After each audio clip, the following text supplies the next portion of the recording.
when we ask black people, why are you voting Democrat? We crazy. When I tell you, okay, so Trump's a known racist. What else? Oh, he talks shit about people. Everybody. He said the same shit about Rosie O'Donnell, Rosie O'Neal. He said the same shit about Don Imus. He said the same shit about Don Lemon. He said the same shit about Anderson Cooper. He said the same shit about Howard Stern. He said the same shit about Hillary Clinton. He said the same shit about Obama. He said the same shit about Nancy Pelosi. He said the same shit about Maxine Shaw. Whoever the fuck, not Maxine Shaw from Living Single, but whoever the lady Maxine is, the black lady that he said whatever the fuck he said. He said the same thing about grabbing by the pussies. He said the same thing about Karen Bass. He said the same thing about Star, motherfucking me, the porn star bitch he fucked. He said the same shit about his wife. He said the same shit about his daughter. So he's consistent, right? He consistent. That's all you telling me. He consistently don't give a fuck. About nobody but his motherfucking self and getting other motherfuckers money that are in his tax bracket. So that's the worst part that I gotta worry about. But who did we say the 96 crime bill? 3 strikes, you out? That's clean right there. Man. That's a Joe Biden. Joe Biden orchestrated that shit. Joe Biden is one of the original Democrats that was part of the KKK. If anybody don't understand, I give you the links. Go Google the Grand Dragon. I mean, I got the links. Go on my Facebook, man. You motherfuckers know I've been talking this shit for the longest, man. I just recently posted the shit again just to remind motherfuckers. Y'all going on good old Joe. Remember, Joe Biden mentor was the head motherfucking Grand Dragon that also was one of the founding Confederate fathers, who was also with the woman who came up with the Proud Daughters of the South. This is all Joe Biden people, man. This is all who he orchestrated with. Yeah, I already put him in out. But then motherfucker tell me I'm crazy. Cool, I am. Bad shit. Y'all not. Who the problem? I'm perfect, working to change myself and become a better man. Y'all imperfect, committing the same sins, asking for repentance. I'm 100% with you on that. But I'm crazy. Like you said, I would not sit in a church and take communion knowing I knew before I came to this motherfucker. I'm finna fuck the dog shit out this hole. Bro, I'm thinking about, I wouldn't watch porn. So at this time in my life, I wasn't in porn. I wasn't into porn. Right. I didn't get into porn until I met my son's mother, and that I'm not into porn because I don't like, to me, porn is a gateway. You talk about gateway drugs, porn, sexuality is a gateway. And it could open doors. Like, I understand Pandora box. Those are things, I don't play with shit, bro, that I know has a chance. I don't smoke crack, bro, because I've seen strong ass niggas sucking.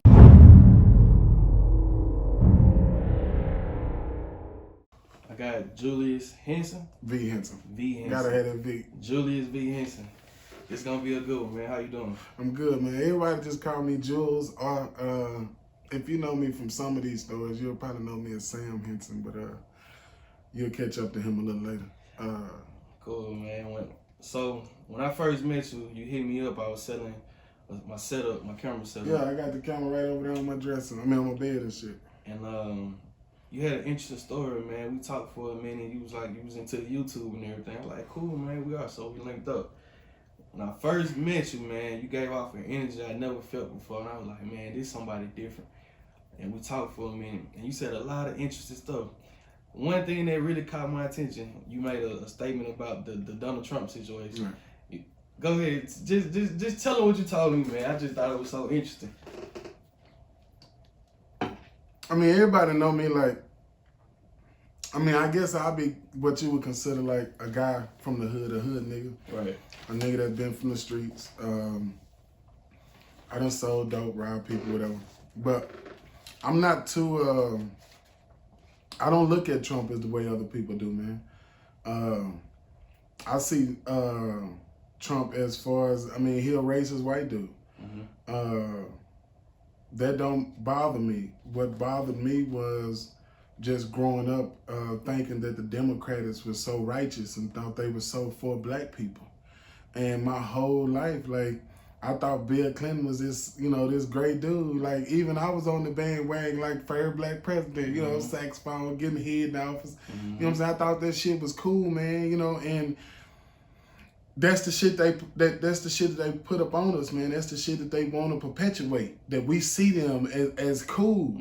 Because in our eyes, cool is likable. Cool is approachable. Get them votes. Cool, I can get anything by you. I can fool you. Cool and fool are just one letter off. Niggas forget this shit. So I was sitting there, man, and I was listening to Trump. Like, fuck what the media was telling me. I was listening to him. Not what they say he said. Not the little bullshit tweets. I was listening to him. And he didn't say nothing that I didn't get too caught up in until he told me, until he started exposing Hillary Clinton. And he brought up the fact that she called us super predators. And I never knew this. I was pro Clinton like a motherfucker, man. 96 was my first year to vote. That was his first year to run. Who you think I voted for? Perpetuating a system that my mama, my daddy, we had all been told that, like, they for us. These Democrats, they for us. The Section 8, the welfare, all these benefits they give black people. Our neighborhoods, our community, the reason why they wasn't in complete disarray is because they was giving us these benefits, these handouts. And then I started looking at who really Trump was, man. Like, damn, this nigga said, so I go, he said that shit about Hillary, and I'm like, man, that bitch ain't said no shit like that. This the same bitch that got hot sauce in her bag. Right. So in my mind, I'm like, hell no. So I go look it up, and this bitch called us a super predator, fam. Like, in that era, I'm growing up. In that era of 96 Reaganomics. I'm sorry, in the 80s with Reaganomics, like the times that I'm growing up, these laws and these bills that they pass, and my nigga, these say no to drugs, and yeah, that part was Hillary Clinton. That part was Nancy Reagan, but the whole orchestrating of it, that was a whole Democratic Senate, that was a Democratic House. 3 straight rules. So how the fuck can we pass law? How the fuck was Republican passing laws? The Republicans was actually fighting against that shit. But see, that's not what they were showing us in the neighborhoods, in the communities. They was showing us they was cool. They was going around, I hope Arkansas, eating watermelon at the watermelon festivals and shit. See, motherfuckers don't want to take this shit back to the origin of, like, why you think they samboing us, man? I mean, real talk. So, when he said that about Hillary, I said, cool. She called us a super predator. I'm like, all right, but nigga, you a racist. You decided not to let niggas live in your buildings. Your grandfather is a motherfucking bigot from the ghetto of Europe. Like, they were white trash in Europe. His granddaddy. Until the 1920 great immigration, when they migrated over here. So I know a lot about history, bro. So history is like always been something I love, but I never looked at it from the Democratic Party side. I've always seen it from the side we was taught from. And that was the fact that white people hate us and they enslaved us, and that's all we could ever be. And where we are now is through the help of the Democratic Party, which the Democratic Party was the same party who wanted to keep us enslaved. Was the same party who employed the KKK to scare black people from voting. Because the real Congress Party, the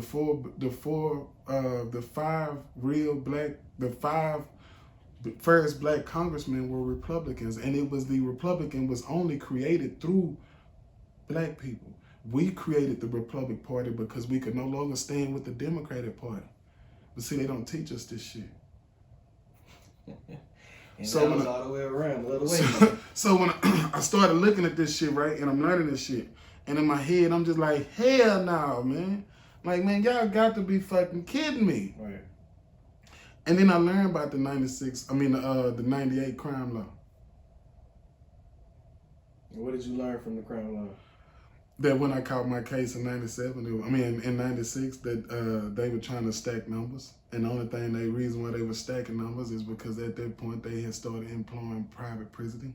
And private prisoning had become one of the most biggest commodities in Arkansas and Texarkana, which Texarkana, Arkansas, you got sister cities, were two of the most highest convicted rated states of young black men, first time offenders. So what I learned was who locked me up, who created the laws, the systematic laws to get it where my first time offense is some shit I didn't do, which was robbery. You got the paperwork right there. It says conspiracy to commit organized gang activity. They took it from that to, they reduced it to robbery, to which I wound up finding out that they in the same category, so they didn't reduce them. They just put them on a different plateau. So now they left the organized, but now they're affiliated with robbery. So not only do I have a controlled organized crime, I also got affiliated with a robbery. Organized crime in Texarkana at that time was a law that was a law that was implemented for moonshine and bootleggers. Because they were getting with the organized gangs and they were running alcohol from Arkansas to Chicago. But they still use these same laws at this point in time to convict black men of crimes that they can orchestrate them with. Because they say it was two or more. And they just stack them. And then they get a white person and he can get charged with the same crime, like in my situation. And the motherfucker they told him, just off topic on my case, they told the same white boy that was in the courtroom, same exact case as mine, same exact situation. They told him they'll let him go to the military if he do his 4 years and never get in trouble. They'll let him off and he'll never have nothing on his record. Me and my mama heard that and requested the same thing, and the district attorney told me I wasn't the right color. Wow, he told you that? In court. Wow. In court. So I got crunk. My mama had to pull me out the courtroom. I said, nigga, what the fuck you mean I ain't the right color? Oh, you ain't white, you ain't right. That's what you just said. Wait. My mama like, baby, they finna lock you up. I said, mama, fuck it, I'm already locked up. You going anyway. But I wasn't. In my head, I was. And he antagonized it. Now, guess what this guy was? What was that? He was a Democrat. And he told you in court that you are the wrong color. You could not go to the military and get your time off. But these are the same people now that we support as black men and women. Democrat Day. Yeah. Wow, man, you have a interesting story, man. Let's start from the beginning, the very, very beginning, when all this, before the jail, Man, just growing up. Man, even before that, man, I was born, my mama was 14 when she conceived me. My old man, my biological father was 21, 22. Okay. This nigga had went to school, had a teacher's degree, and was a janitor at a, and had fucked his whole life out behind women and drugs. And nigga molested my mama. She was 14. Right. Like, there's nothing that she can say that can make this shit. Right. Yeah, she hit on you. She a kid. Right. Now, it's a lot of the shit that I'm gonna say that my mama not gonna like. And mama, I'm sorry. It's just my truth. And I ain't afraid of shit. And you taught me that. So thank you. But she was 14, she was 15 when she had me. The cold-blooded part, after she had me, my granddaddy wasn't with my grandmother no more. He was with a lady named Mama Friend, Miss Friend, Ain't Friend, whatever the fuck they called it back then. And she couldn't have kids. He convinced my mama to put me up for adoption so they could come and get me. And my mama did it. Again, she was 15 when she had me. Thinking she probably couldn't take care of me. She couldn't be responsible enough. You know, I'm sure she did what any child in 78. So let's get this correct. In 78 would do. Not 2000 nothing. Not 90 nothing. Not 78. 78, right. I mean, remember, we just coming from 64. I mean, you know, think about it. We 10 years removed from Martin Luther King dying. Mm-hmm. And my mama was 14. She was 10 when this nigga got his head blew off. Mm-hmm. Yeah, she was terrified. So my granddaddy, this nigga was a pimp mafia nigga that, you know, whatever the stories is about him, he was, but the nigga had 13, 14 kids. Hell, I got an uncle now, the nigga like 20 something. So, what was her example of man? Mm-hmm. I ain't say men, because she had plenty of them. Mm-hmm. What a man. A man. Right. And the example of a man, look at how toxic that was. So imagine, shit, I can't deal with no motherfucking kid. So what happened with your father? Shit. Well, no, that nigga, my daddy was a Rolling Stone, man. So I used to think it was two twins that was born 2 weeks before me. Then I was born. Then I had another brother born that was named Charles. Come to find out, I was born. I got two twin sisters born 2 weeks after me, and a week after them, I got a brother that was born named Charles.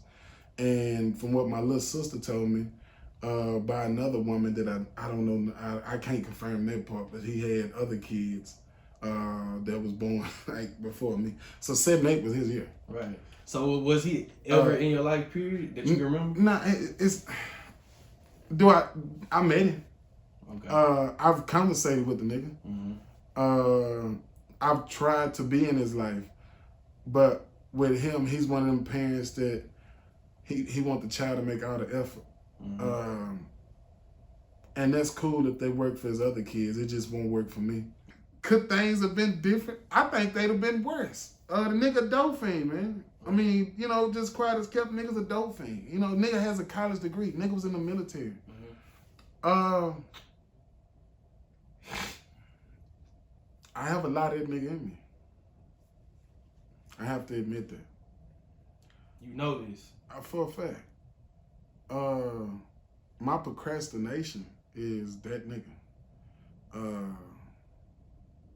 Anytime you ever hear me say the word try, bro, look at me, because I'm him. I never try him, I always do. And if you ever hear me tell a motherfucker I'm trying, you know, oh, he fucking him up. He ain't gonna do shit. Yeah. He bullshit like motherfucker. Gotcha. Now, if I say I try and I catch myself, that means, okay, I'm battling with it. I'm teaching people how to learn me. I'm not afraid. I ain't got shit to hide. It's gonna be motherfuckers come out and say I'm gay. Motherfucker, show me the tape. I ain't never sucked a nigga dick, and a nigga ain't never sucked my dick, and I ain't never fucked a nigga, and a nigga ain't never fucked me. And I done been to the pen. And I got into it with a nigga that I was in the pen with. And it come out, the nigga was a homo. And I think the nigga liked me. That's why the nigga was trying to fight me. Mm-hmm. Man, shit don't bother me, man. The shit that I let get under my skin when I was younger, bro, I laugh, man, because it's like now I can see that shit coming a million miles away. Right. And you was in my life before you was in my life, bro. This is the first time you physically been here, but mentally you always been here. It took me a long time to connect with my energy, bro, to understand that I'm a God, to understand that I'm perfect, to understand that takes accountability. It's easy for us as people to believe in Jesus, bro. What do you have to be accountable for? I mean, even your most holiest Christian, if they fuck up, what they gonna do? They gonna say God forgive. Oh, okay. Nah, I ain't doing it. My creator know me. My creator knew I was gonna do it. I ain't apologizing for shit, bro. Unless I really want to harm someone and wrong someone. That's different. Right. But living life, bro, I'ma live it. Totally agree. I ain't got no mistakes I made, and everything I've done, I do over. The exact motherfucking same. I wouldn't be perfect without it. When you say that people watching this, they gonna be thrown. You already know that. Tell them what you mean.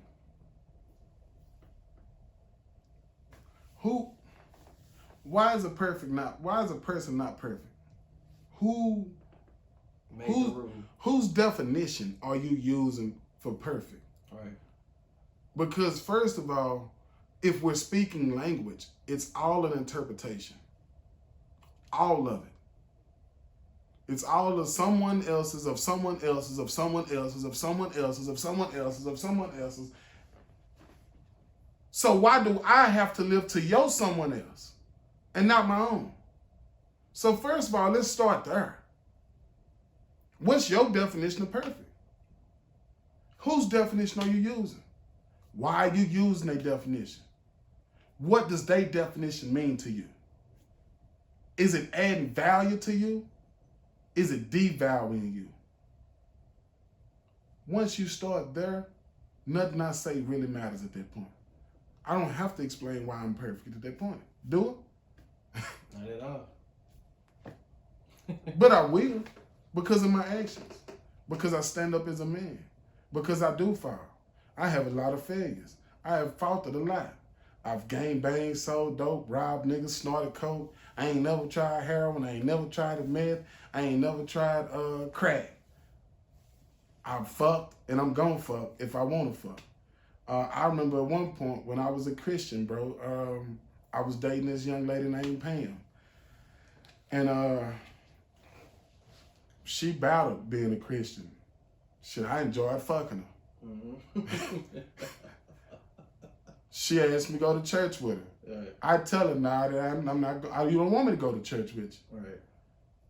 I've been to church. I go to church, but you don't want me to go with you. Right. Because I'm not gonna feel how you feel. Well, you did just say when you were a Christian. Why were you a Christian and you're not a Christian anymore? I mean, I don't need someone to save me, bro. Like, I'm not under the myth that I have to be, someone else has to be accountable for my actions. Mm-hmm. That if I do something, it was Satan. It's a sin. We all know right from wrong, bro. Like, if I was only good because of my good book told me to, I'm not good. Right. Somebody telling you to be good. If you only live by laws because they are set, you are still lawless. I don't fuck what you tell me. Right. I know. Right. So again, when we get to looking at like the origin and the essence of, I mean, you're a human first. Like, people want to arm a Christian. Like, even me, you'll hear me say, I'm a black man. Because when I walk out this door, I'm a black man. Mm-hmm. Inside this house, I'm a human. Mm-hmm. Anyone come in this house, they human. I have a white brother-in-law, man. Love him to death. I have a white best friend, Adrian Vogeltin. Been down for this nigga since I've been knowing Vogie for the longest. Talked to Vogie the other day. Me and Vogie don't talk every day. Vogie hit me up. Hey, man, I'm sorry, bro. For what? Man, I know. You've been knowing. I've been telling you.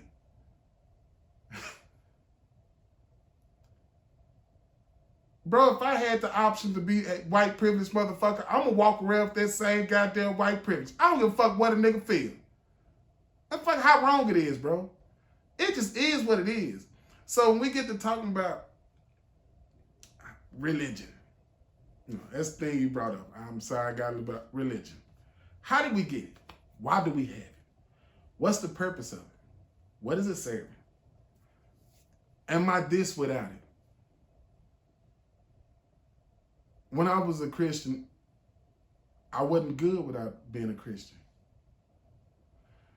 For me, I struggled hard every day, like trying to live this word. It was in my body, in my mind, it was just a complete,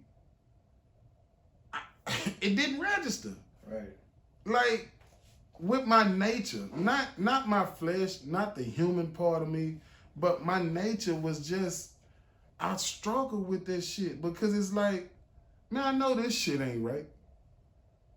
And even if you tell me it's right because of this Bible, like, it just don't feel right. And when I say stuff don't feel right, like, I mean, fornicate at a time in life where we kids. Mm-hmm. And I get in the Bible, it says it's a sin. We are taught to, as black men, two stories. We are taught by men in our lives that the more women you got, the more likable you are, the more cool you are. Mm-hmm. Cool or fool. Mm-hmm. Didn't understand the difference. And then from women, we're taught to have a certain amount of respect for every woman, no matter who she are, what she are, how she teach or how she talk. But religion tells you to like everyone. Tells you sex is not good. Tells you you're not supposed to fornicate. Tells you all these feelings and emotions you have are wrong. But then it tells you when you're a kid, all the age 13, you're irresponsible. Don't worry about it. Once you turn 13, fall in line.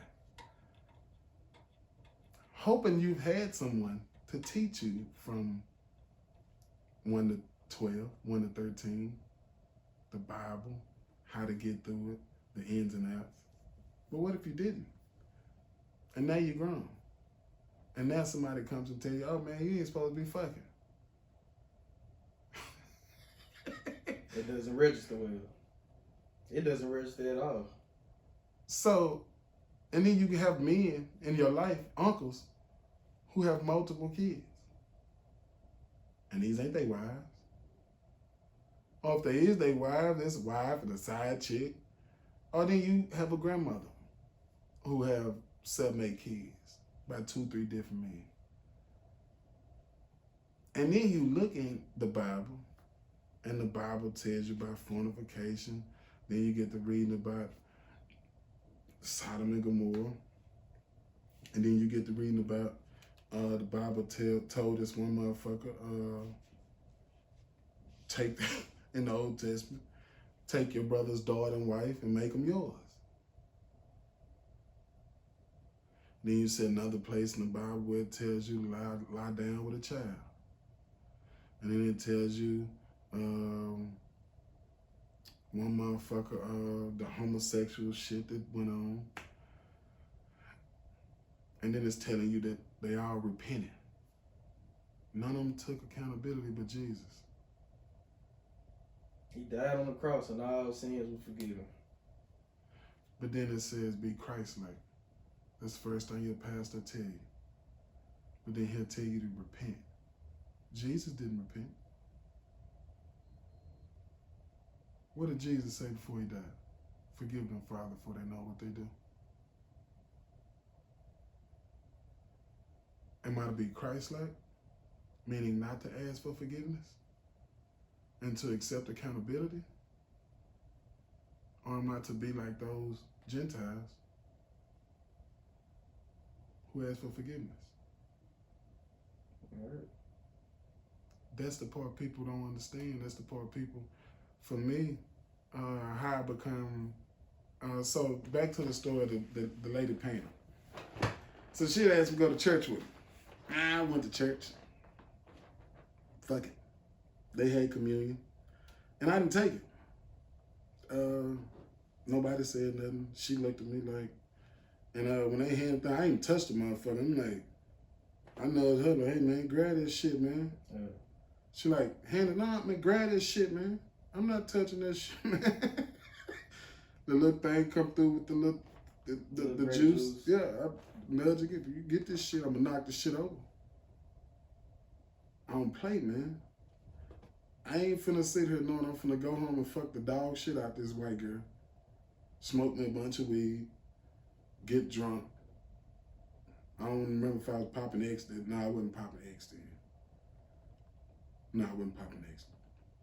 I don't think I was popping X. But knowing I'm finna go fuck the shit out this white, this white bitch and eat pork, all the shit I normally do. I'm not finna take this community, man. Right. Why? Do people not understand how holy that type of shit is? I mean, if you religious. If you truly believe. If you religious. I can't take this shit knowing I'm finna walk out and smell. I'm finna fuck the shit out this brow, man. Knowingly. Right. I'm really sitting in church like, man, I can't wait till this shit over. I'm finna get her to suck the shit out my dick. Like, man, no, I ain't sin. I'm finna go live my life. Right. No, to her. Right. To her it's sin. Right. And you willingly finna go in and take this communion, go out the house, and you probably gonna ask me, do I want my dick sucked before we get back to the house?